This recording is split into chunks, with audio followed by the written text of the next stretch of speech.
நம்மளை சுயநிலைக்கு வச்சுக்கிறாரு. நம்ம சுயநிலையெல்லாம் இறக்க வச்சோம். அதனால இன்பங்கள்னாலே ஏதோ ஒரு பாய்சன், ஹிடன் பாய்சன் எடுத்துக்கணும். வெளிப்படையாக இருந்து இன்பமா இருக்கும், அதனுடைய பின்னணியில ஒரு பாய்சன் தான் இருக்குங்கிற மாதிரி நம்ம முடக்கிப்போம். நம்ம முடக்கக்கூடிய அம்சம் எல்லாமே இன்பங்கள் தான். அதனால இன்பங்கள்னாலே எச்சரிக்கையா இருக்கணும்.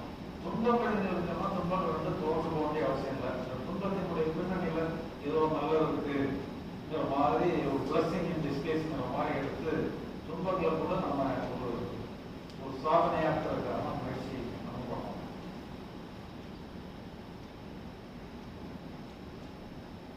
இதே மாதிரி ஒரு காமிய கதை வரும்.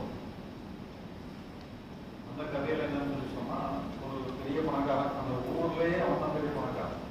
அந்த ஊர்ல உள்ள சொத்துக்கள்ல முக்கால்வாசி சொத்து அவனுக்கு தான். அவ்வளவு பெரிய பணக்காரன். அவனுக்கு ஒரு மகன். ஆனா அவன் என்னன்னா ரொம்ப கெட்ட பழக்கங்கள்ல மாட்டிக்கிட்டான்.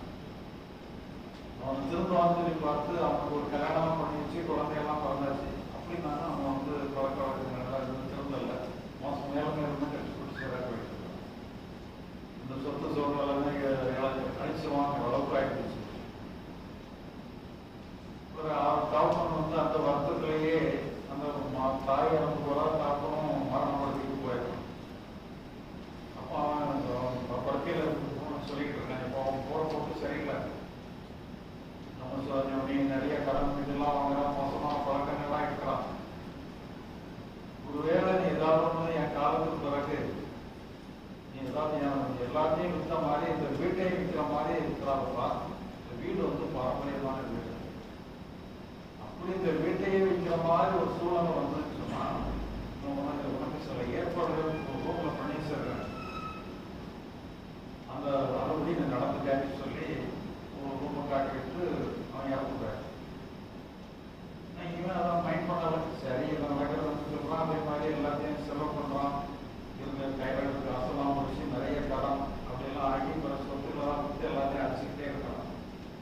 கடன் ஆனதுதான் நண்பர்கள் எல்லாம் மோசமான நண்பர்கள் அவனுக்கு போயிடுறாங்க, தனிமரம் ஆயிடுறான். இப்படி எல்லா சொத்துல இருந்தாலும் கடன் அடைக்க முடியாதுங்கிற மாதிரி ஒரு கட்டம். கடைசியில் என்னன்னா, அந்த வீடை விட்டால்தான் கடன் அடைக்க முடியுங்கிற மாதிரி இருக்கு. வீடை விட்டாலும் கூட கடன் அந்த முழு கடன் அடைபட முடியாதுங்கிற மாதிரி எப்பவும் அவனை சுற்றி கடன்காரர்கள் தான் இருக்கிறாங்கிற மாதிரி சூழ்நிலை. அவன் கூட இருந்த மனைவி போயிட்டா, குழந்தைகள் வீட்டுக்கு போயிட்டான்.